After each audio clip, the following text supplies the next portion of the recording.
जय श्री राम। श्री हनुमान अंक।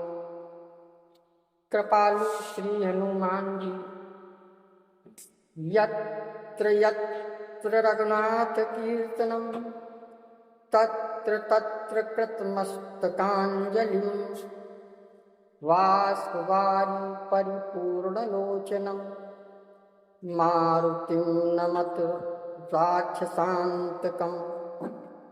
भक्तराज महावीर। एक अपूर्व कहानी मैंने कई वर्षों पूर्व एक स्टेशन मास्टर के मुख से सुनी थी। उनका नाम तो मैं भूल गया, परंतु घटना याद है जो इस प्रकार है।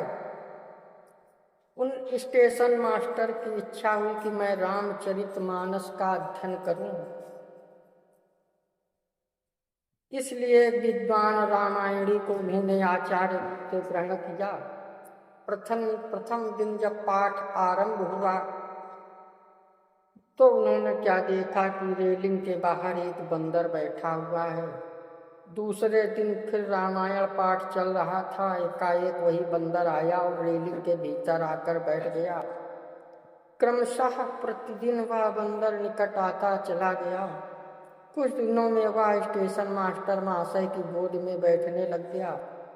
वे भी दिन प्रतिदिन उसकी गतिविधि को परख रहे थे। पाठ आरंभ होने पर वह नित्य आता और पाठ समाप्ति पर चला जाता। अब वह बंदर उन स्टेशन मास्टर के कंधे पर बैठने लगा। नित्य आने जाने से स्टेशन मास्टर महोदय को उस बंदर से प्रेम सा हो गया। उन्हें उससे डर नहीं लगता था। तदंतर एक दिन रामायण अध्ययन के समय वह बंदर स्टेशन मास्टर महाशय के मस्तक पर चढ़ गया और उनका बाल पकड़कर बैठ गया। स्टेशन मास्टर के बालों में कुछ कसक होने लगी। उन्होंने माथा हिलाया। तब उस बंदर ने बालों की पकड़ को कुछ ढीला कर दिया। वहाँ जब तक रामायण पाठ होता रहा उतने दिनों तक वे बानर हनुमान नित्य प्रति आते रहे। पाठ समाप्ति के पश्चात फिर किसी ने उनका दर्शन नहीं किया। यह लीला श्री जानकी मैया के प्यारे पुत्र राक्षस वंश रूपी तृण मंडल के लिए प्रचंड दावानल रूप भगवान श्री रामचंद्र जी के अनन्य सेवक और हम लोगों के परम रक्षक श्री महावीर जी की ही है, इसमें मुझे कोई संदेह नहीं है। यह बात प्रायः 90 वर्ष पूर्व की है। एक दिन संध्या समय तेतरिया ग्राम की ठाकुरवाड़ी मंदिर में एक क्षीणकाय सज्जन उपस्थित थे। रात्रि में भगवान श्री वंशीधर का प्रसाद ग्रहण किया।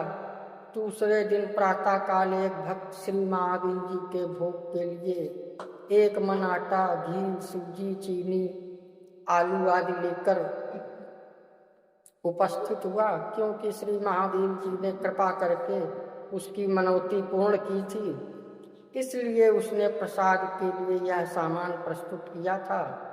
पुजारी ने आसपास के ग्रामों के ब्राह्मणों को प्रसाद पाने के लिए निमंत्रण दिया।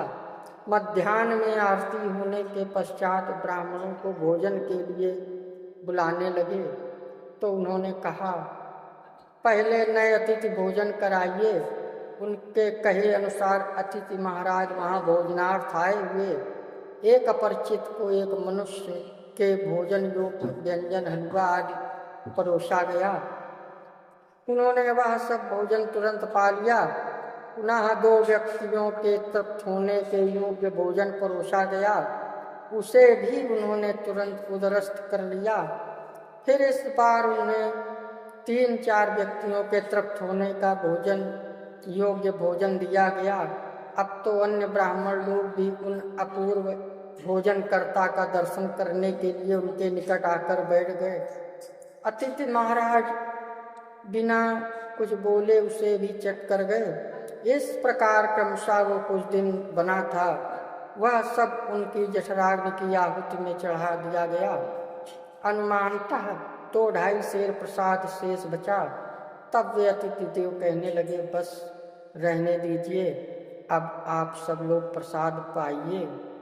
आचमन के पश्चात मुख शुद्धि के लिए हरित की हर्रें ग्रहण करके वे अतिथि महाशय अपने आसन पर जाकर बैठ गए। उसके बाद वे कब अदृश्य हो गए या कोई नहीं जान सका। वे स्वयं महावीर हनुमान जी ही थे जिनके उद्देश्य से यह प्रसाद बनाया गया था। वे ही कृपा करके उसे ग्रहण कर रहे थे। ये था श्री हनुमान कृपालु श्री हनुमान जी। अगर आप हमारे चैनल में नए आए हो तो सब्सक्राइब करें, लाइक करें, शेयर करें। जय श्री राम।